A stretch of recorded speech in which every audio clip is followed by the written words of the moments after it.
Morning news కి స్వాగతం. పత్రికల్లోని ముఖ్యాంశాలు చూద్దాం.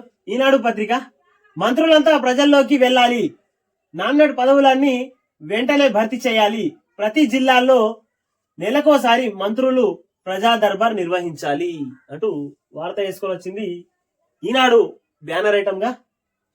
కష్టపడి పనిచేసే కార్యకర్తలకు నామినేట్ పదవులు ఇవ్వాలి, పిఎస్సి సమావేశంలో కేసీ వేణుగోపాల్ నిర్దేశం అంటూ వార్త వేసుకుని వచ్చింది.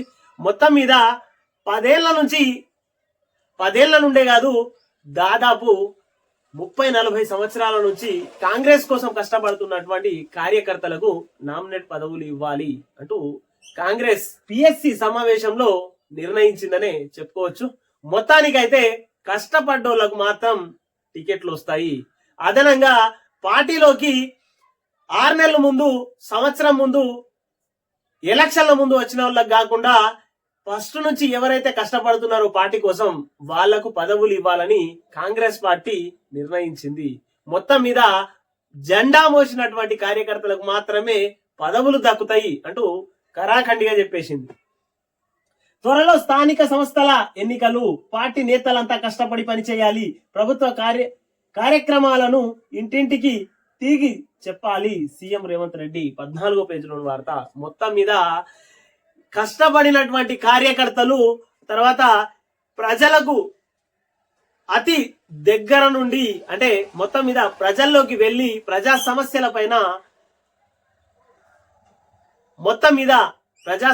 పైన దృష్టి పెట్టాలి. ప్రజలకు ఏం కావాలనో ప్రజలకు దగ్గరగా ఉండి ప్రజలకు ప్రభుత్వంతో భాగస్వామ్యం చేయాలి. ప్రభుత్వం నుంచి వచ్చే అన్ని పథకాలని ప్రజల్లోకి తీసుకెళ్లాలి, వాళ్లకు అన్ని ఫలాలు అందాలి అంటూ రేవంత్ రెడ్డి గారు స్పష్టం చేస్తున్నారు. ఇది 14వ పేజీలోని వార్త. ఇది మే నుంచి కొత్త ఉద్యోగ ప్రకటనలు, 2 విడతల పరీక్షలుంటే గరిష్టంగా ఏడాదిలోపు నియామకాలు, 10వ తేదీలోపు గ్రూప్ 2 ప్రాథమిక కీ, గ్రూప్ 2-3 పరీక్షల పేపర్ల సంఖ్యపై అధ్యయనం, టీజీపీఎస్సీ చైర్మన్ బుర్ర వెంకటేశం వెల్లడి అంటూ వార్త వేసుకొని వచ్చింది. మొత్తం మీద మే నుంచి కొత్త ఉద్యోగ ప్రకటనలు, ఏడాదిలో అప్పుడే పరీక్ష ఉంటది, అదే ఏడాదిలో ఉద్యోగ నియామకం కూడా అయిపోతుంది అంటూ క్లారిటీగా ఆయన ఇచ్చిండు. తిరుపతిలో పెను విషాదం, తొక్కిసలాటలో 6 భక్తుల మృతి, వైకుంఠ ద్వారక దర్శన టోకెన్ల కోసం తొక్కులాట, రూయా స్విమ్స్ ఆసుపత్రిలో 40 మందికి చికిత్స అంటూ వార్త వేసుకొని వచ్చింది. మొత్తం మీద తిరుమలలో కూడా టోకెన్ల కోసం తొక్కిసలాట జరిగింది, అక్కడ కూడా 6 చనిపోయారు. మొత్తం మీద తిరుమల తిరుపతి వెంకటేశ్వర స్వామి దర్శనానికి టికెట్ల కోసం మొత్తం మీద 6 చనిపోయారు అంటూ వార్త వేసుకొని వచ్చింది 3వ పేజీలోని వార్త.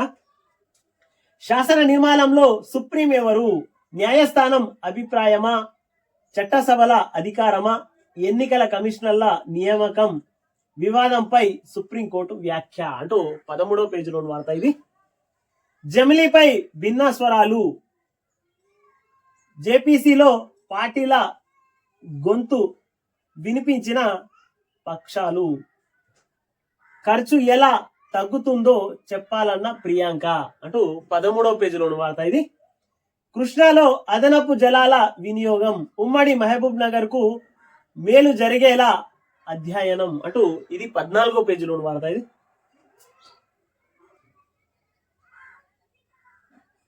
గ్రూప్ 3 పరీక్షల ప్రాథమిక కీ విడుదల,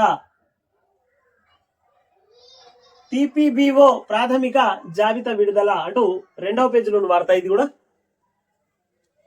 కేటీఆర్ వెంట న్యాయవాది వెళ్ళొచ్చు, విచారణ గదిలోకి అనుమతి ఉండదు.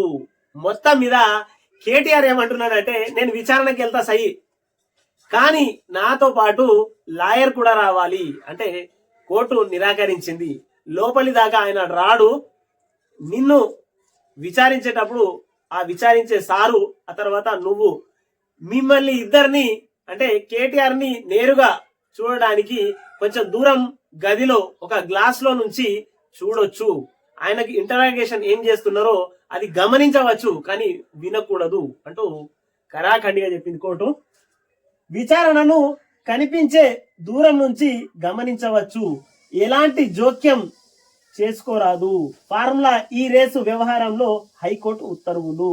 నేడు అనీషా ముందుకు మాజీ మంత్రి అంటూ వార్త వేసుకొని వచ్చింది. మొత్తం మీద దూరం నుంచి గమనించవచ్చు కానీ ఆయన దగ్గర దాకా వెళ్ళకూడదు లాయర్ అంటూ కోర్టు కూడా చెప్పింది. మొత్తం మీద ఇవాళ కేటీఆర్ వెళ్తాడా వెళ్ళడా అది కూడా ఒక ప్రశ్నార్థకంగానే ఉన్నది. అది వెళ్ళేదాకా కూడా నమ్మకం తక్కువనే అని అనుకుంటున్నారు మేధావులు. మాకేమీ సంబంధం లేదు, ప్రభుత్వం ఆదేశాల ప్రకారమే నడుచుకున్నాం. ఫార్ములా ఈ రేసు కేసు విచారణలో దర్యాప్తు సంస్థలకు తెలిపిన అరవింద్ బిఎల్ రెడ్డి అంటూ 6వ పేజీలోని వార్త. అప్పుడు ఆయన చేయమన్నాడు కాబట్టి మేము చేసిన ప్రభుత్వం ద్వారా, లేకుంటే మేము ఎందుకు చేస్తాం, మమ్మల్ని చేయమన్నారు కాబట్టి మేము చేసినాం. అప్పుడు మంత్రి ఉండే ఆయన చేయమన్నాడు కాబట్టి మేము ఆఫీసర్లం మేము చేసినాం అంటూ వీళ్ళు చేతులు ఎత్తేసారు మొత్తం మీద. ఇప్పుడు కేటీఆర్ అయితే 100కు 100% ఇంకా ఇరుక్కున్నాడనే చెప్పుకోవచ్చు. ఇక ఆ విచారణలలో ఏం జరుగుతుందో ఏమో విచారణకి వెళ్తేనే పక్కా తెలుస్తుంది అంటూ 6వ పేజీలోని వార్త ఇది. విశాఖ రైల్వే జోన్ కు శంకుస్థాపన, శ్రీకారం చుట్టిన ప్రధాని మోదీ. రూపాయలు 2 లక్షల కోట్ల ప్రగతి పనులకు పలు రోడ్లు రైల్వే ప్రాజెక్టుల ప్రారంభం, ఆంధ్ర అభివృద్ధికి అండగా ఉంటానని హామీ అంటూ వార్త వేసుకొని వచ్చింది. మొత్తం మీద విశాఖ రైల్వే జోన్ కు శంకుస్థాపన చేసిండు. రూపాయలు 2 లక్షల కోట్ల ప్రగతి పనులకు ప్రారంభించిండు. దాదాపుగా ఆంధ్రప్రదేశ్ రాష్ట్రానికి 2 లక్షల కోట్ల రూపాయలు అభివృద్ధి పనుల కోసం నేను శంకుస్థాపన చేసిర్రు ప్రధానమంత్రి మోదీ. ఇక్కడ పక్కనేమో పవన్ కళ్యాణ్, రైట్ సైడ్ నేమో చంద్రబాబు గారు నిన్న ప్రజలకు అభివాదం చేస్తూ రోడ్ షోలో వెళ్ళడం జరిగింది. విశాఖ పూల వర్షం మధ్యలో అభివాదం చేస్తూ వేదిక వద్దకు వాహనంపై వస్తున్న ప్రధాని మోదీ, ఏపీ ముఖ్యమంత్రి చంద్రబాబు, ఉప ముఖ్యమంత్రి పవన్ కళ్యాణ్ అంటూ వార్త వేసుకొని వచ్చింది. ఇక్కడ కేంద్రం చేయూతతో రాష్ట్ర పునర్నిర్మాణం, మోదీ ప్రపంచ నేత, ఆయన నుంచి ఎన్నో నేర్చుకుంటున్నా, ఆయన ఆశీర్వాదంతో ఉత్తమ నగరంగా అమరావతి, ప్రధాని చూపిన దారిలోనే నగదు అనుసంధానం చంద్రబాబు, ప్రజల నమ్మకాన్ని నిలబెట్టుకుంటున్నాం పవన్ కళ్యాణ్ అంటూ 6వ పేజీలోని వార్త. మొత్తం మీద ఆంధ్రకు ఇక సిరుల పంటనే అని చెప్పుకోవచ్చు మొత్తం మీద.